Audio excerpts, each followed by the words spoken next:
right now on Higher Journeys Radio with Alexis Brooks.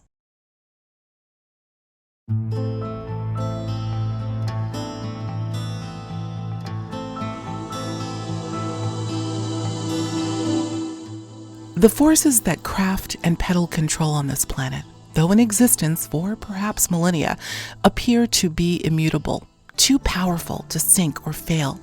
But for some on this planet, and what spiritual philosopher and teacher Neil Kramer calls empire, the rules and rulers of this global game just don't exist. Neil joined me to discuss his thoughts on what it takes to walk a sovereign path, even amid this mad world of containment and control. And in his signature blend of eloquence and honesty, his message is simple but profound.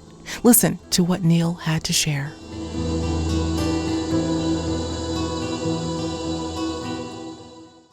In a world that by all appearances has gone outright mad, there's one individual who I consider to be my own intellectual, spiritual, philosophical saving grace, and I happen to have him here with me today, and that's none other than Mr. Neil Kramer. Neil, without question, I refer to you as one of the greatest spiritual philosophers of our time, hands down, and I know I'm not alone in that assessment. So I know it's going to be a treat to engage in a discussion with you today about this mad world that we're watching unfold before us.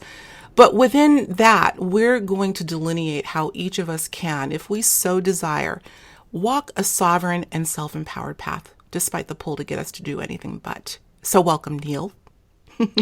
Thank you for having me here, and thank you for those kind words. Well, it's the truth. I speak the truth, and again, I know I'm not alone in that assessment, so it's a pleasure to have you. Well, listen, as I told you over email, we've been kind of going back and forth a little bit on what we'd be discussing when we first decided to do the show. I was so incredibly moved by a relatively recent interview you did with Regina Meredith on her show, Open Minds, which I love on the Gaia television network. And the discussion you were having with her is one that I'd like to continue today. And that's about having self-authority in a polarized world. I know it's a loaded topic, and we can go off in many different directions with this idea of polarization. But I want to start with this question, if I may, Neil. Mm-hmm. It seems that humans have this habituation toward taking sides, of choosing one side or another on various issues, lifestyles these days, now more than ever. Where do you think this pull to pick a side comes from? And is it instinctual, you think, or learned behavior? I think it's learned behavior, and I think it stems from the system of world governance that was set in place around about the time of what we would call ancient Egypt. And the rulers, the godmen, who were appointed under very dubious circumstances, which is a whole other discussion, have an unbroken lineage from then to now, completely unbroken, both in ethos and bloodline and all kinds of strange esoteric matters. But to focus on the bit that answers your question, I think, they discovered a long time ago, and it's probably easier to see it in the time of Rome, where we have more effective and more articulate chronicles of the time. If you look at Roman Empire, the Romans were masters of population manipulation, social control, social steerage. And they realized that instead of having physical force to control a population, it's far better to do it by controlling what they think. Mm-hmm. And very quickly, they discovered that if you control the language, you control the, as you might say, the lexicon, the vocabulary, the definitions. If you control those things, you control everything. Mm-hmm. Because without language, 99.9% of human beings cannot think. It's very difficult to think about a thing without language, even without opening one's mouth. So if you go back to the times of Rome and read about these, terrible social manipulations, if you just switched the word Rome for England or America or Israel or Palestine or Germany or Afghanistan, you would think you were reading modern propaganda philosophy. It's almost identical. So I would say that it's been indoctrinated over many well, millennia. I was going to say centuries. It's much longer than that, millennia. And so it's almost feeling like it's the natural thing, this tendency to pick from the menu. And all empire, and we'll come to what that means a little later, but all, quote, the system needs to do is control everything on the menu that you can pick from. So it's like going to a restaurant. Like I went to a restaurant the other day with my good lady, and she said, there's nothing speaking to me on this menu. And then you face the challenge, don't you? Do you want to get up and walk out and say to the guy, you know what, we've decided to leave, thank you, goodbye? Or do you think, well, I better pick something. We're here now. I better pick something from the menu. And I think that menu has become so dominant that people don't realize that there are other alternatives. And that's a question of self-belief. That's a question of strength, philosophical and psychological penetration in terms of one's own ability to perceive the world. And when you do that, you immediately start to more frequently discard that menu of, am I a progressive liberal or am I a traditional conservative? Which is it? Which is it? Are you for guns? Are you against guns? Which is it? Do you think immigration's good? Do you think immigration's bad? Which is it? And all along the way, as I've been writing about for a long time on this particular topic, there's a really easy solution, which is just to say, are those my only choices? Is that it? Is that the only way I can do it? I'll give you a very funny and classic example. In esoteric philosophy, particularly of Hermetic and mystical origin of the Western esoteric traditions, there is not infrequent mention in some of the more arcane texts that the Earth is actually the center of things, not the sun. So you might say it's a geocentric model, not a heliocentric model. And there's also suggestions that the Earth isn't quite the sort of ball and blue marble that we thought it was. And this has gone on for a long, long time. And I'm quite happy to entertain a lot of those ideas, because mysticism is a very empirical thing. So you're quite experiential in how you approach it. But because in the last 5 years of the rise of the, quote, flat earth movement, and so many videos on YouTube and stuff, people were putting the question, is Neil Kramer a globe or a flat earther person? Are you a flat earther or not? And again, people who were very emotionally invested in that question were very angry that they thought I was a flat earther. And some other people were very angry that they thought I was not a flat earther. And of course, the truth is I am neither. That would be like the 556,000th thing on the list of things that define who is Neil Kramer. It doesn't feature in the top 100. It doesn't. It's nothing to do with it. So always ask the question, are those my only choices? Yeah. And that's an empowering thought in a very information-dense experience. And so when I draw back from that, it immediately simplifies the argument when you realize that the menu is yours to create of life. Your menu. What do you do with education? What do you do with food? What do you do with sex? What do you do with combat? What do you do with finances? All of those things must be self-determined if you're ever going to find a path. It's like that old Latin phrase, viam inveniam aut faciam, which means find a way, or if you can't, make one. Love it. So, and that's the principle of my work. My job doesn't exist. Consulting spiritual philosopher is not a job. So I had to make it a job. I love it. I love it. We're off to a roaring start. This is great, Neil Kramer. You've been talking about the shopping list, if you will, as an analogy that I thought was so apropos and still do for a long time. And I couldn't concur more. Just as a footnote on this flat Earth debacle or debate, yes. I too have been procured to proffer my is it one or the, what do you think? It's got to be one or the other. And I think that's what it feels like. Absolutely. And I echo your sentiment completely. First of all, it's probably pretty close to the bottom of my list of priorities of if I were to pick something. But most importantly, I don't know. And that's something that I have a fondness for saying a lot these days. I don't know, and that's okay. Really good. That's really good. And as our old friend Socrates reminds us over and over, saying I don't know is very important for the proper attitude toward wisdom. So it does come down to the branch of philosophy that we call epistemology, which is how do you know what you know? Right. How can you say a thing is a thing? And you say, well, how do you know that there are satellites in space?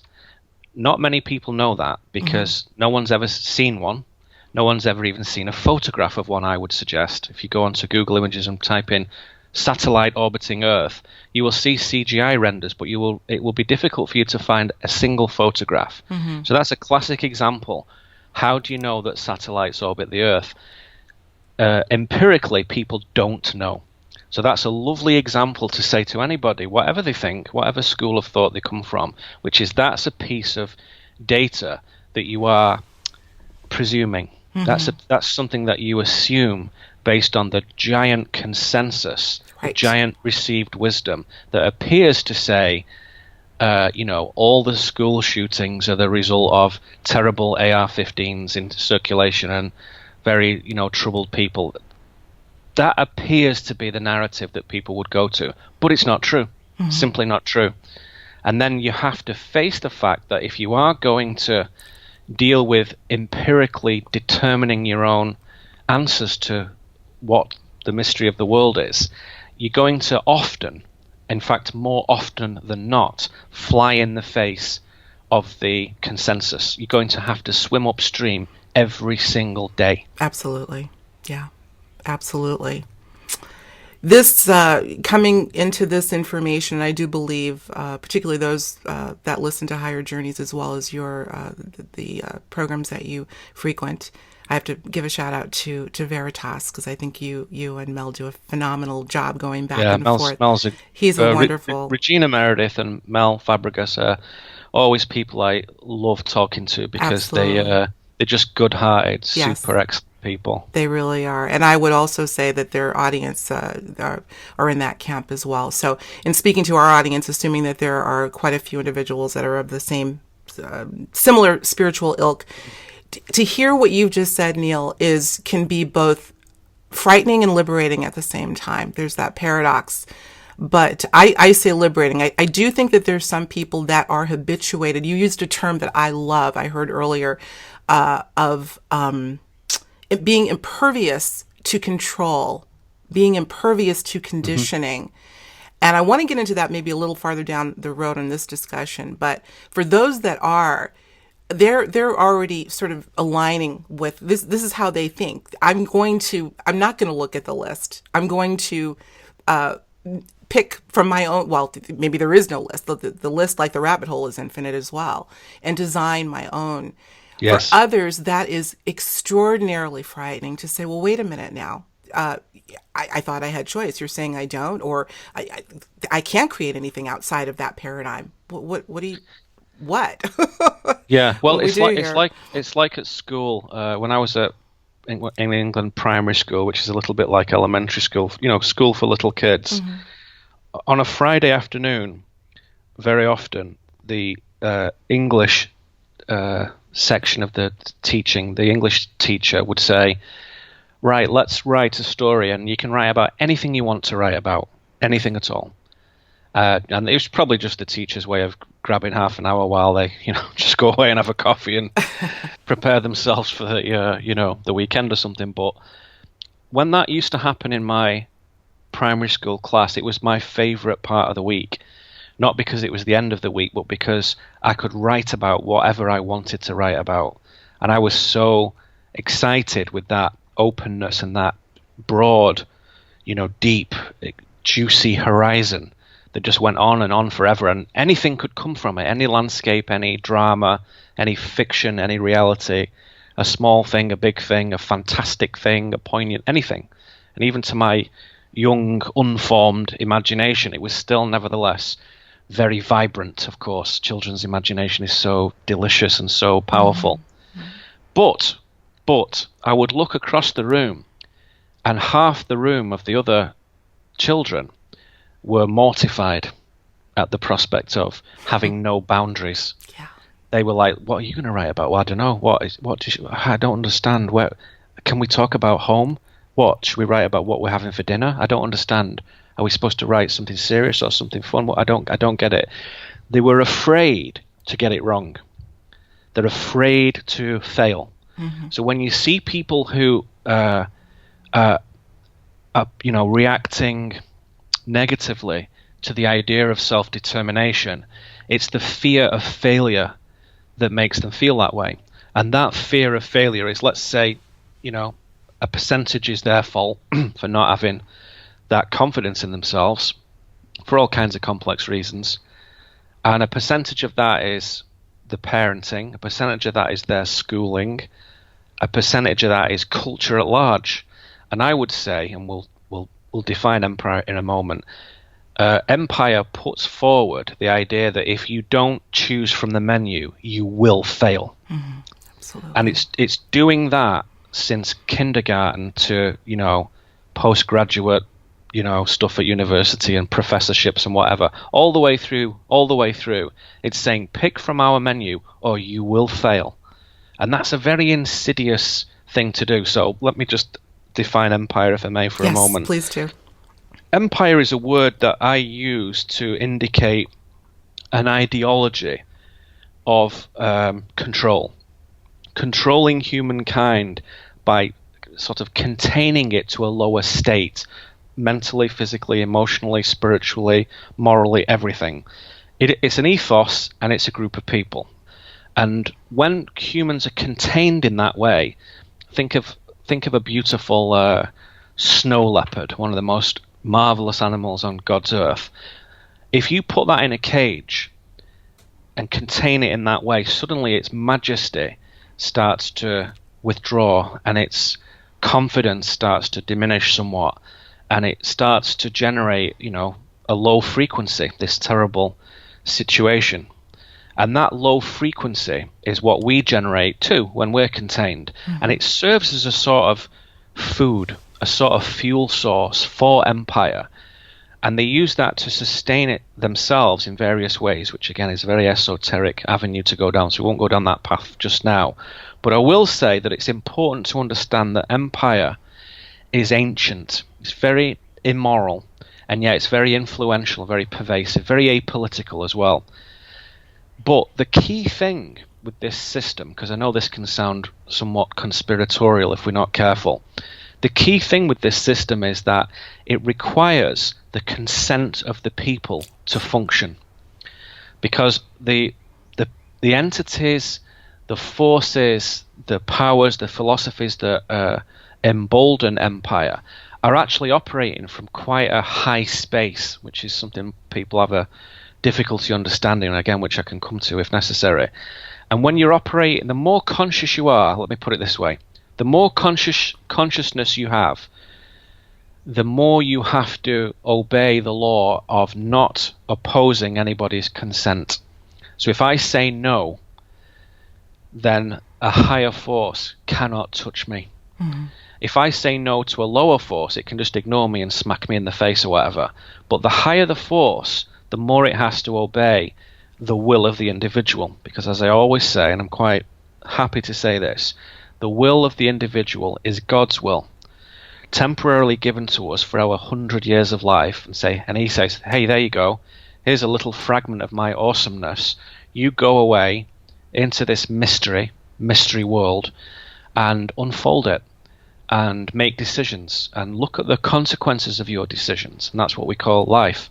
And through those unfoldments, you will see an extraordinary amount of things. It will give you tremendous wisdom. And when you bring that back to me, it will aid everyone. It will aid me. It will aid everybody. So that will cannot be contravened because it's God's will. So the primary power of empire is tricking people into consenting to stuff that harms themselves. Mm-hmm. And they do it year after year, decade after decade. So the way to disinfect oneself from empire is to stop feeling that you have to choose from their menu of life options. Like, I have to have a career.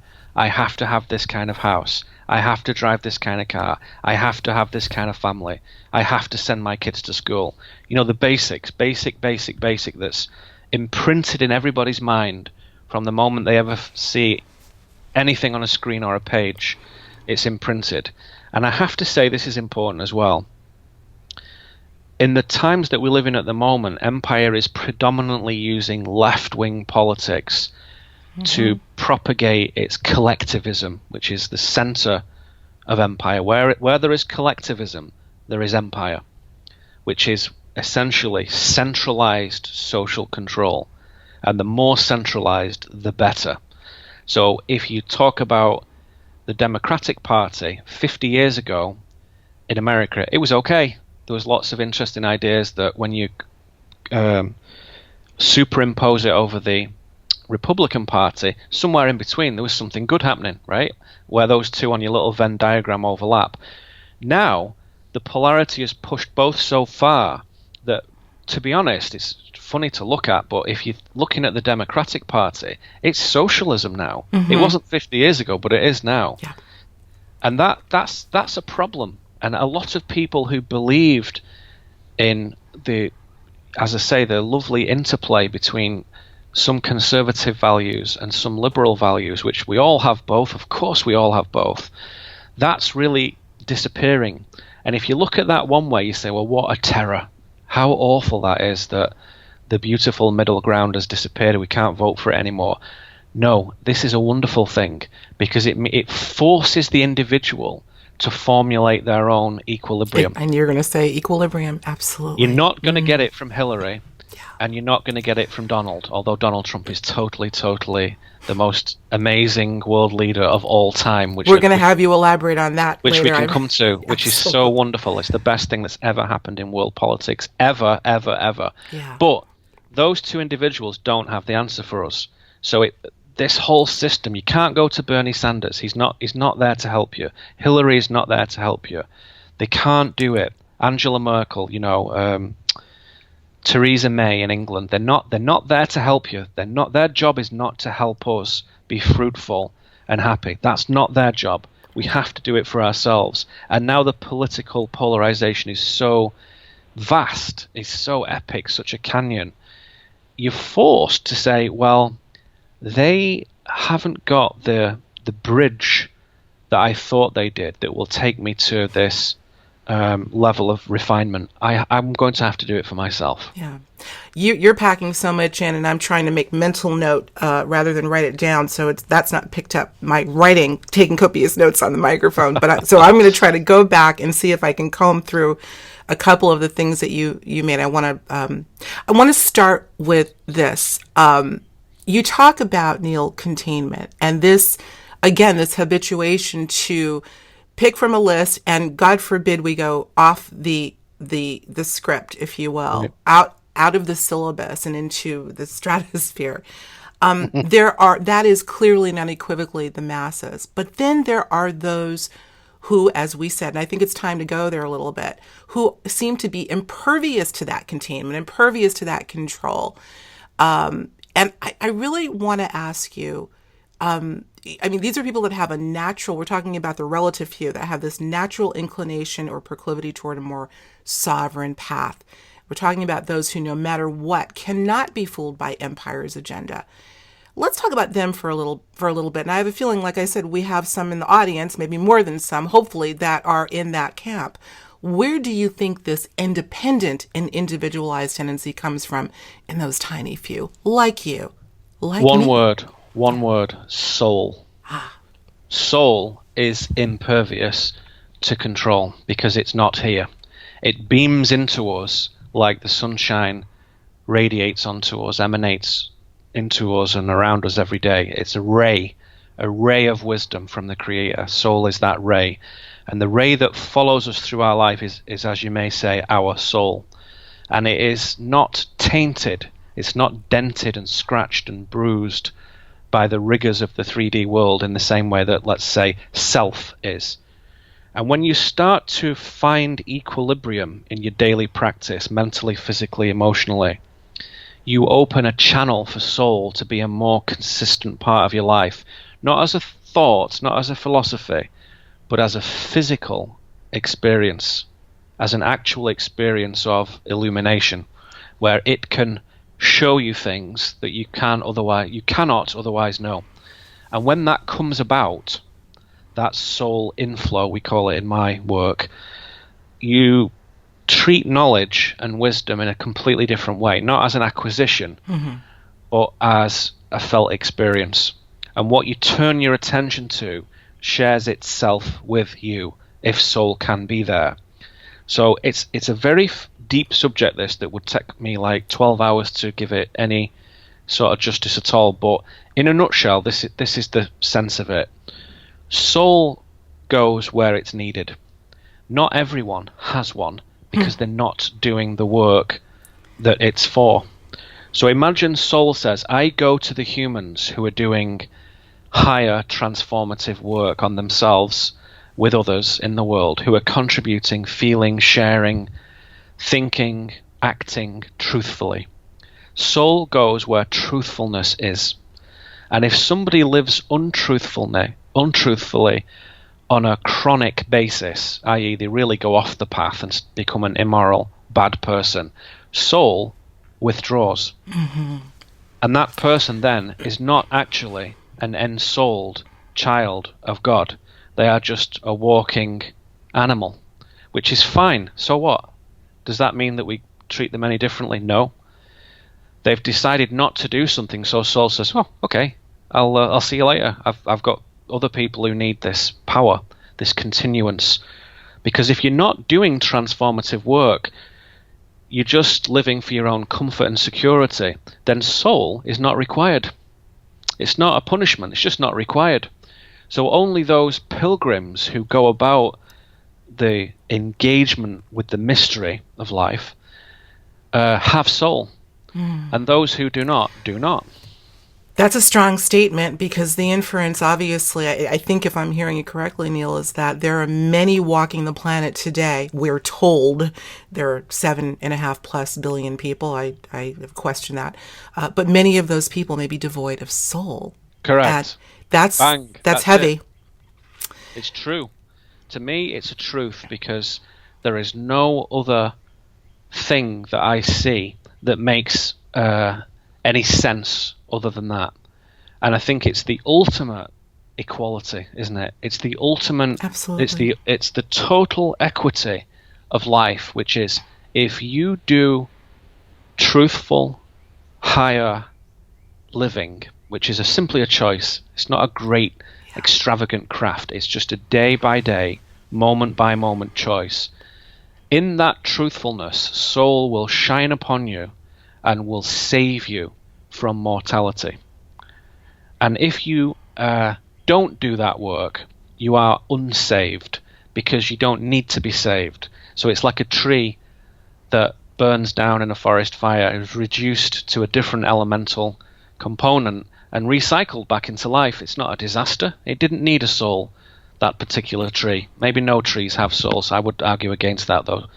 All forms can be transcended. Everything can earn a soul by virtue of its own path. Right. That was my next question, because perhaps there are some people sitting there going, well, gosh, maybe my soul has abandoned me, but I think I'd like to have it back. Well, you better get to work then. And that's a very serious thing. So we're not talking about being devoid of a soul and that's the end of it. You can, with the proper walk and establishing that equilibrium, which I would like to have you talk about a little bit more, you can reacquire, this is a question, not a statement, reacquire the soul essence within you? When you walk in truth, the hand of God is always with you. When you deepen, when you transform, soul flows inward. Very well put. Very well put. Okay. That gives some hope. Because I do think in very serious terms, we're looking, I mean, look, you can see evidence of this everywhere you look. For those that have the eyes to see, you can see it. They say that the eyes are the window to the soul. I don't think that is just a metaphor. I do think that there is a certain life force that you can see or not in a person's eyes when you're Right. engaging them in discussion. My mother used Right. to say that to me all the time. Alexis, the eyes are the window to the soul. And I do believe So there's something to that. let me suggest this to you. Equate soul with light. And if I say that Alexis Brooks, she is radiant. When I walk in the room, she lights the room up. Not just her personality or her physical beauty. There's something else. So when you meet somebody and you think they just light the place up. Absolutely. Soul is flowing inward. And when soul flows inward, they become radiant. They are a radiant being. And all humans have that instrumentation, have that capacity, should they so wish to exercise it. And when they don't, when you go to if you ever go to a late night 24-hour gas station, and you go down the aisle to buy a packet of mints or something, or you popped in to visit the restroom, some of the dead people who I sometimes see walking in there, it's not just because it's late or they're tired, they're like the people who have ceased soul work a long time ago, and I'm like, wow, that's incredible. I often see him in Walmart as well for some strange reason. Oh, you're being facetious, I'm sure. I often see him in Walmart. But I'll tell you where I see them more than ever, in Whole Foods. That's that something? The ultimate magnetization for dead people is Whole Foods. Sorry, Whole Foods. They're owned by Amazon now anyway, so who cares? Oh, wow. I think I know what you're saying. In the places where one would think you'd find a slightly higher caliber of, or at least awaken. I understand. Yeah, I think I've said because they're dreaming. Yeah. Wow. Yeah. So I say this a little bit to provoke the thought, and I do it with a twinkle in my eye, which we can't see at the moment. But I'm not suggesting this as anything other than a challenge to the individual to say, what are you doing? What are you doing with your channel of soul? Are you doing anything, or are you doing nothing? Because if you do nothing, when you die, you're dead. Oblivion. End. Bye-bye. And if you do something, you're given the gift through soul of continuance, the most beautiful word for the mystical student, continuance, which is you're doing something so valuable that the Creator says, you know what, this is awesome. I'm going to give you soul and transmigrate you as many times as you wish, and to have times of extraordinary illumination in yourself, to have times of extraordinary contribution outwards, always. And then when you wish, you can make your homeward journey to me. So there's an outbound journey and there's a homeward journey, and that exciting spiritual adventure that takes so many thousands of years is given to every single human being, should they so wish. It's beautiful. I agree with you. I think that's beautiful. It's complex and simple at the same time. Yet another paradox. It's very, very simple. Yeah. And yet, if you go to a normal high school and a normal college, university in America or Europe in particular, those are the two places I know best, that will be drummed out of you every single hour of every single day. Well, herein lies empire again. I want to stay on the theme of empire. And when I first heard you use the term, Neil, quite a few years ago at this point, I thought it was so apt, because I think it just encapsulates the largeness and the longevity of this devious, faction that seems to have control over so much. But I want to use this as a moment to segue, because I think empire may be useful. You said something in the interview that I loved that you did with Regina Meredith. I think it was about a year ago now that you were over at Gaia. And you talked about empire as being a tool to provoke us to self-authority. I have to tell you, I've often sensed that this is the case. And I've been moved to almost be an argument with those that are thinking, oh, the evildoers, there's nothing that can be good about that. But I'm like, well, it depends on how you look at it. On some level, the difficulties that seem to be imposed on us from the outside are really nothing more than tools, unbeknownst to the controllers who designed the system, I would say, to get us to grow. And that this reality, with all of its tumult, is really just a term that physicist Tom Campbell used. This world is an entropy reduction trainer for souls. And I love that. What are your thoughts on that? I agree. Essentially, I agree. At the very, very highest level, this is a game. And there is no winning and there's no losing. There's only playing the game. And when you play, you will illuminate yourself. You will grow wiser. And the more truthfulness you bring into your game playing, which is to engage with the mystery of life, the better and more useful its spiritual attainment will be in oneself. And the more attainment we have, the more the world shares its abundance with us.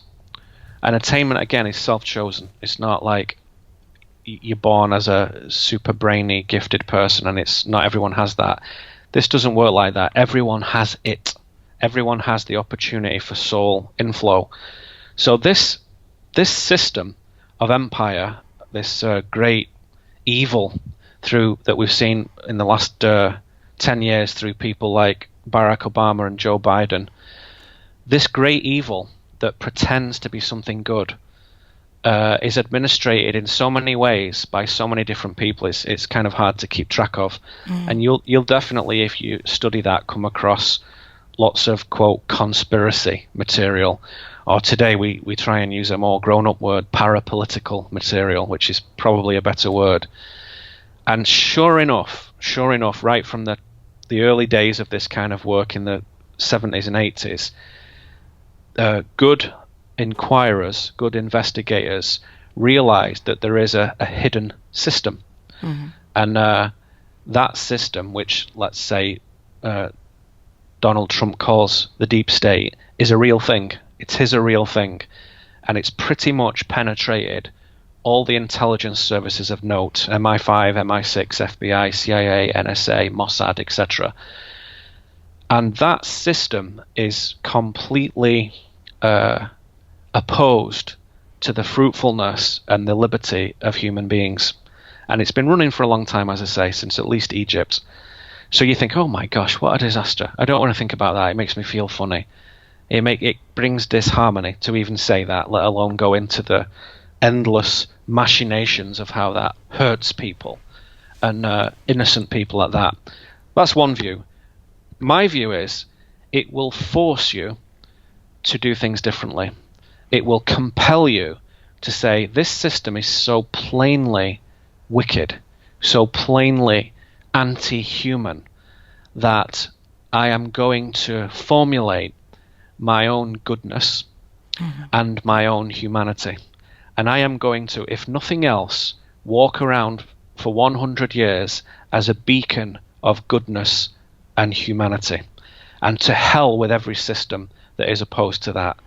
Even the ones that are so enriched and so empowered by the deception that they have wrought upon the people, particularly Barack Obama. And you watch what happens to him over the next 18 months. I think people will be in for a big surprise. Something very interesting is coming along those lines, Joe Biden included. Really? Very, very, very wicked man.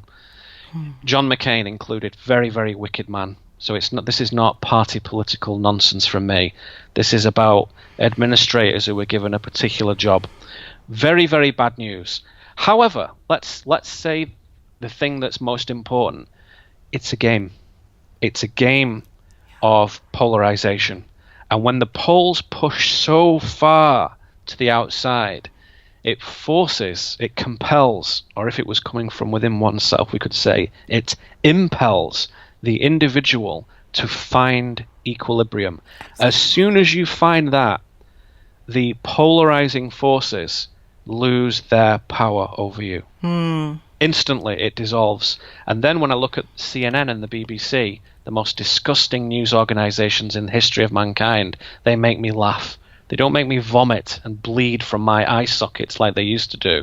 They make me smile and chuckle at the total ridiculousness of what they are. Yeah.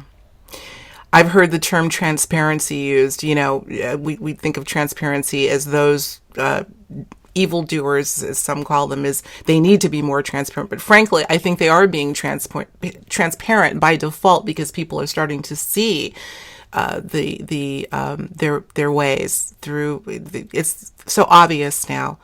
Yes, indeed. Yeah. Yeah. Wow. So again, so many different things I want to get to, and I'm looking at the clock. Unfortunately, we only have about 15 or 20 minutes left, but let's stick with two ideas. I love your distillation of equilibrium and how, and I know this again is multifaceted, but as something to aspire to in your way of explaining how one might go once they recognize that equilibrium is essential and walking a sovereign path. Maybe you could elaborate on that a little bit. And then I'd like Sure. to go back and talk about polarity and shadow mapping, if we can fit that in. So I'll have Yeah. you take it away on equilibrium. Sure. There's so many good things to say, isn't there? It's just There really is. And this is a great conversation. It's positive, quite it positive. is. It's always positive. It's always positive. Yes, Even when it's absolutely. negative, it's positive. Absolutely. Agreed. Yeah. Okay. Equilibrium is, let's say, it's like beautiful music. So if someone says, "How do I play the piano?" I say, "Okay, there's these black and white keys, and you press your fingers on it, and it makes a sound." And they say, "Okay, but how do I make beautiful music?" Huh, well, that's a whole other question. That's a whole other thing that involves so many factors, so many skills and experiences. To make beautiful music, you must have your heart broken. To make beautiful music, you must be skillful. You must be strong. You must be a human being with a soul. And you must have a higher inspiration. You must aspire to something outside of yourself that is better than what you are. And then you may have a chance at making beautiful music. Equilibrium is very similar to that. It comes from decades of thinking, feeling, and acting truthfully. That's what equilibrium is, the fruit of those things. And so if someone does that a little bit now and again, equilibrium will rarely come. It will come to everybody in sort of spontaneous, little orgasmic moments of happiness and harmony. But then again, they will dissipate and disperse and flow away. If you craft truthfulness into your thoughts, if you craft truthfulness into your feelings, and very importantly, that you build it and embody it into your acts, into your deeds, then equilibrium will start to attend your day more consistently. It will witness with you the world.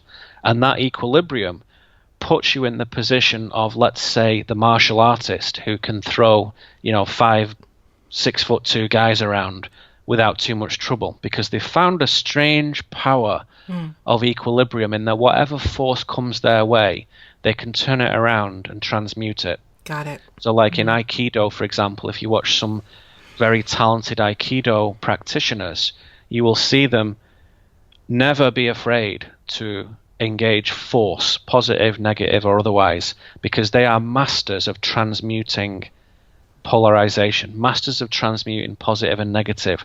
So that the best thing that can be possible for an Aikido combat situation is that a big guy, stronger than you, runs at you. As soon as he does that, he's almost certain to be defeated, because you can turn his energy against himself. So equilibrium is really transmutation. Yes. It's saying, in my understanding, in my truthfulness, I am not just me anymore. It's not just Alexis trying to figure out what the hell's going on. It's not just Neil trying to figure out what on earth this strange mystery of life is. Soul flows in. And when soul flows in, God flows in. And when God flows in, you've got the whole of the universe is with you. And equilibrium starts to balance the day, starts to balance one's thoughts and feelings. And you're not acting alone, you're in alliance. As a Christian might say, the spirit of the Lord is with them, or, I walk with Christ, or something like that. And if they want to personalize it in that way, sure. Or if somebody says, the spirit of the Buddha is with me, and I feel this great ancient transference giving its insight and enlightenment to my moment, fine. However you want to describe it, fine. But what it comes down to is this beautiful concrescence of energies where they all synthesize into this complete equilibrium, complete harmony, complete illumination. And at that point, positive and negative collapse. So the terrors of Hillary Clinton and Barack Obama have no effect. Yeah. And the horrors of violence and abuse and terror start to dissipate, start to quickly diminish wherever you go. So the illumination in the footsteps of the man with equilibrium, the woman with equilibrium, changes everything they do, everything they touch. Whether you're in the grocery store, whether you're on stage talking to people, whether you're doing the gardening, pruning the rose bush, it makes no difference. The illumination is in the footsteps. Love it. Would it be fair to say, Neil, when you say equilibrium, and by the way, I want to say, I have to tell you, I have heard of so many people that are now complaining of vertigo. I don't think that's an accident. With that said, let's talk about the role that emotion, extreme feeling, can play in helping one to find equilibrium. Might it be a conduit? Wow, this is like my favorite subject. Oh, Is this? I wish we'd started. We did not rehearse this, people. We didn't rehearse. I'm just kind of going with the flow. Go for it, Neil. That's right. That's the best way to do it. May I say, Alexis, as well. Always do that. Feeling is not a response to the world. It's reaching into the world. If you can't feel, you're not living. So I say in my work, feeling is making contact with reality. It is primary. Thought is merely to articulate that feeling, not the other way around. So feeling is everything. Feeling is making contact with the world. When you feel, you are merging. And if you cap feeling, if you limit it, then you can never actually attain the wisdom of what it is to be merged with the world, what it is to be merged with a woman, what it is to be merged with a mountain. You can never know. And so total feeling, to let every feeling burn to its fullest, to destroy you utterly, to break your heart and snap it in two and turn it to dust, blown to the wind, desolate, destroyed, that is essential human experience. It shows you so much. And soul says, well done. That is a test. You have passed the initiation to embrace pain, to embrace the total sorrow of separation. As you have that, the need for it to pursue you diminishes. So the more you are prepared to feel, particularly the negative, the less necessary it is for you to experience it, because you have already gained most of the wisdom from those things. So total suffering brings such a vast amount of wisdom that the need for that individual to continually suffer in life would be almost zero. So I have felt in my life, let's just speak about that for a moment, the more I'm prepared to feel total desolation, total pain, the more able I'm prepared to feel real joy, like the joy of a child, not just the passing contentment of an adult, but the total ecstasy of life, the better my life has got, and the more freedom and harmony and fun and adventure and wisdom has come my way. If you try and limit feeling, the world will always conspire to upset you, to disturb you, to disgrace your dreams. And it will do that because it's trying to help you. And it looks like misfortune, but it's not. It's a gift. It's soul saying, hey, what are you doing? Wake up, come on. You must feel. So the more total feeling that can be embodied in the individual, the more acceleration there is on that journey to equilibrium. If thought is primary, then the journey to equilibrium is a long and slow and rocky one, right, which is okay, and maybe that's what somebody wants or needs or chooses or who knows. But for me, I like life to be good. Call me old-fashioned, I like life to have a nice mix of levity and fun and play and seriousness and profundity and mystery. I like those things to encompass my day. And the more I feel, the more they do. the more you feel. The very innate part of being human and being spiritual that has been drilled out of so many these days. The embracing feeling, regardless, and perhaps you can talk about this too, thoughts on hating completely versus loving, not versus, and loving completely, and how the two can, they do what they're designed to do. Help us really get into the essence of feeling. Talk about hate. I know this has been controversial for some people. We don't want to do that. We've got to keep it positive. I disagree. You've got to feel completely. I concur with your philosophy 150%. Let's talk about that in our remaining minutes. We're going to have to do a part 2, I think. Let's talk about how you love to hate. I love hate. I love to hate. I am a hater, right? Hate is so crucial, so important in life. I can't emphasize that enough. It has so many aspects. Again, it's hard to know where to go in. Let me say it like this. Let's take the idea of what Empire is trying to do, which is create one giant monoculture dystopian world with 50 billion zombie citizens, and the day-to-day mirage of mass media promoting that through all kinds of robot celebrities. That I hate that. Yeah. I hate that idea. I hate it. The word hate contains the wisdom, and let me explain what I mean by that.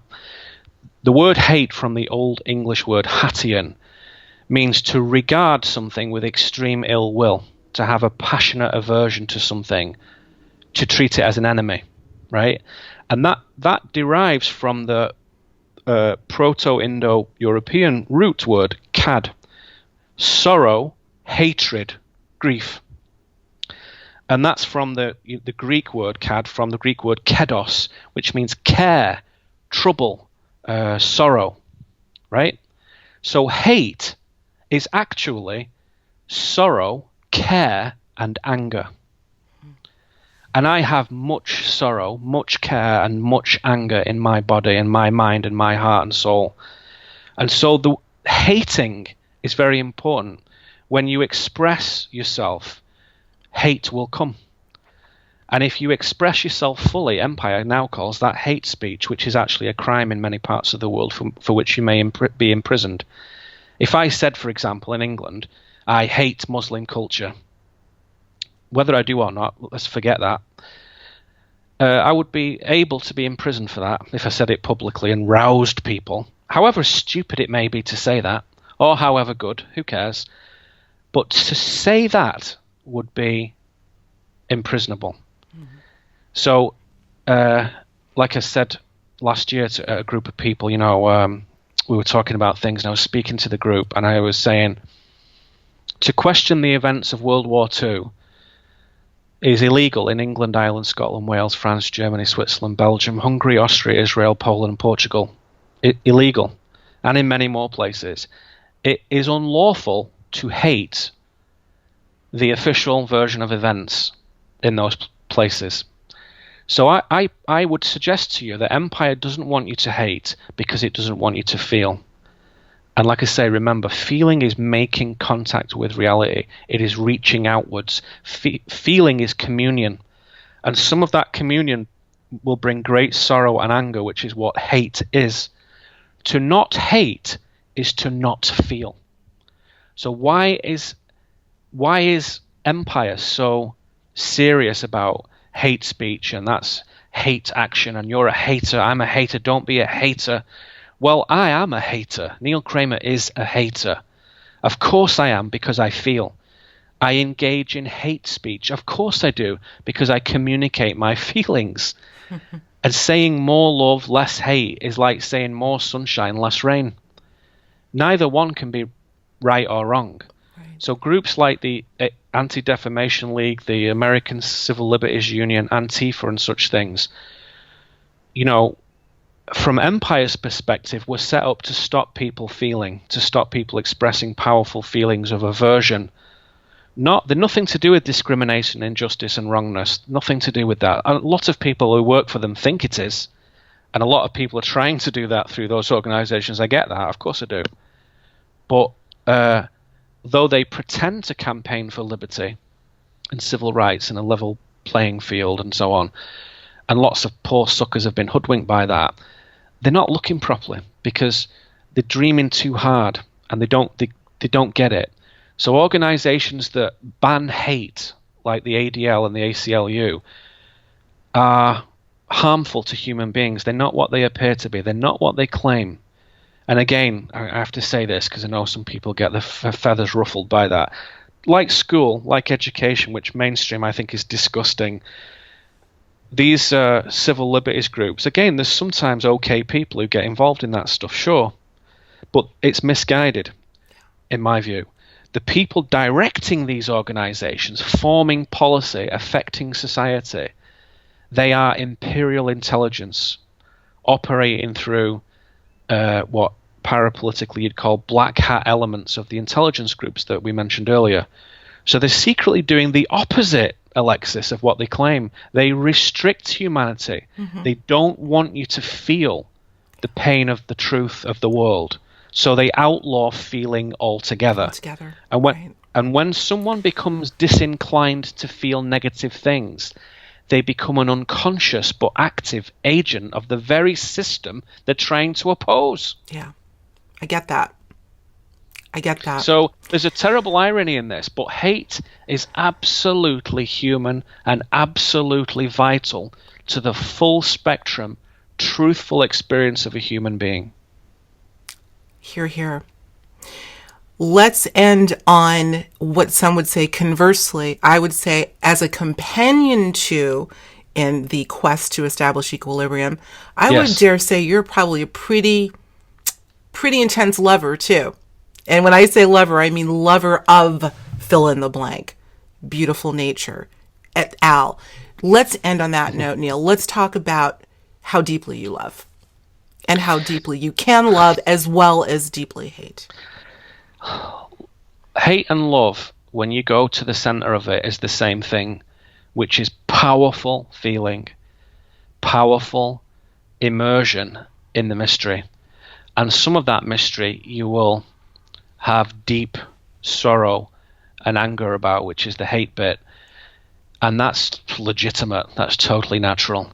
And other elements of the mystery, as you go into it, will bring the most extraordinary liberation through communion, through love. And what is love? Love is essentially simply closeness. Love is being so close to something, so embraced with it, that just for a moment it's not clear that there's any separation between those two things.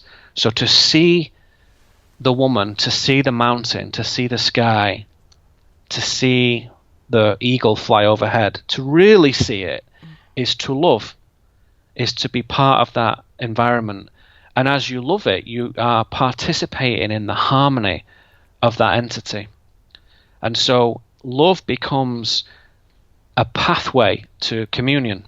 Real communion, the love of God, is a real thing. The love of life is a real thing.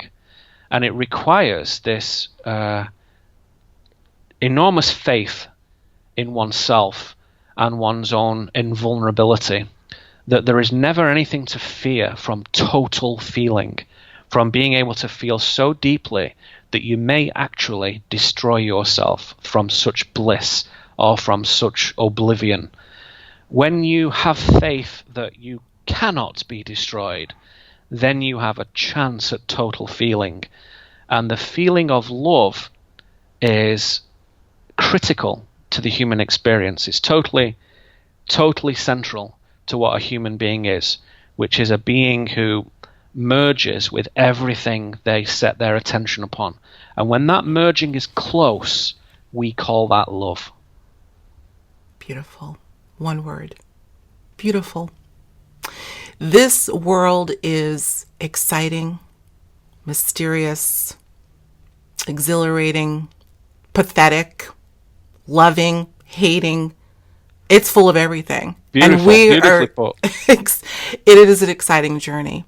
And as I like to quote one of my favorite physicists and philosophers, Richard Feynman, it is mysterious, but he says, it does no harm to the mystery to know a little bit about it. And I have to tell you, every time I listen to your wise words, the mystery gets a little bit less for me. And yet I know there's so much more to find. But all I can say is I thank you so much for gracing us with your presence today, Neil Kramer. We're going to do part 2. Because my pleasure. I was just going to say, my pleasure. It's always a pleasure. We speak to each other too infrequently, but you and I have known each other for a number of years, and it's my pleasure. So thank you. Well, I'm so glad at long last we get to have you on Higher Journeys. Tell us what you got going on. We're going to close out, and then I don't want you to hang up. We're going to say goodbye to the audience, but we're going to book part 2. Tell us. I know it's neilkramer.com. We, of course, will have a link to Neil's great website. But tell us what you have on tap in terms of events and such. Sure. And this is where most people turn off. But don't turn off now, because this is so awesome. You would be mental if you didn't listen to this bit. So the first thing you must do, otherwise you must be crazy, is come and see me at the Omega Institute, September the 7th to 9th, later this fall. Come and see me in beautiful upstate New York and join our gathering of the most incredible men and women ever invented by God, who all temporarily converge in one place. And we call our workshop this year Radiant Shadow. So it couldn't be more apt for our conversation, Alexis. Absolutely. So that's the first thing you have to do, of course. The second thing you have to do is you have to buy all my cool things on my website, neilkramer.com. If you don't do that, you must be just evil. You must be wicked and strange and left aside from humanity. So no, seriously, go to neilkramer.com. There's a ton of free material. Go and listen to my Romecast. There's like 25 hours of free downloads to listen to that I have like very carefully and lovingly crafted for my pleasure and perhaps other people's pleasure. Go to the Romecasts section. Go to the media section. You can look at videos, interviews, essays, all kinds of stuff. And there's a ton of things on there without you having to part, with a single penny. If you do like some of that material, then you can buy some of the workshop audio recordings, which are also on the website for like $20 a piece. So see what you think. Go and have a look. Beautiful. Take a view of that. Final point, our amazing film Transmutation is going to be out, I would say, in the summertime. It's been a long time in its making. It's finished. It's all done. All the sound, all the beautiful pictures and words, editing, mastering, everything is all totally done. So we're just in the business stages now of figuring out how to get that to the right audiences and whatnot. But that's going to be out soon, Transmutation. So transmutationfilm.com. Go and take a look at that online. You can see that through my website as well, Transmutation, and that's going to be a beautiful documentary that perhaps next time you and I talk, Alexis, we can get into that a little bit. Absolutely. Well, I already have the Omega Institute in upstate New York, perhaps on the calendar, because I'm in these parts myself. I'm in New England, so that I know that'll be fabulous. And I know you've been doing talks there for quite a few years now, so we'll make sure to have. It's really good. Yeah, it's really, really good. So if anyone has been in the slightest interested in anything that I've said, come along. Yeah. Come along to that event. It's like $400 for a ticket for the whole weekend. You've got to get your accommodation and food and all that separately, of course. But it's honestly, it's just such a good weekend. It's totally worth it. And I'll educate and entertain people for sure. But the key thing is you will meet other fine men and women, full of life, full of laughter, full of wisdom. And there's nothing better than to spend time with such people. Talk about finding your equilibrium. There you go. We'll have a link to that too as well. So, cool. Neil Kramer, what can I say? Words of wisdom. We need them now more than ever. And so honored that you have decided to share some of your precious time with us. My pleasure. So I'm going to say, you don't hang up. I'm going to say so long to the Higher Journeys audience for now. But we will talk to you soon. And as always, we thank you for tuning in, everyone. Take good care. We must, as Neil says, engage with the mystery of life. And in so doing, we will be rewarded with the gift of continuance. For those who think that life is a predetermined list of choices from which to pick, and nothing outside of that list exists, I urge you to go back and listen to Neil's message again. Something may just well up from deep inside you to say, I am soul, and I am available to be reignited if you so choose. but choose you must. It was a great treat to have Neil on the show, and I'm excited that he's agreed to come back to do a part 2 with us, so stay tuned for that. In the meantime, allow me to thank you for tuning in and for being a part of the Higher Journeys family. You are greatly appreciated. I'll talk to you real soon. Until then, I'm your host, Alexis Brooks.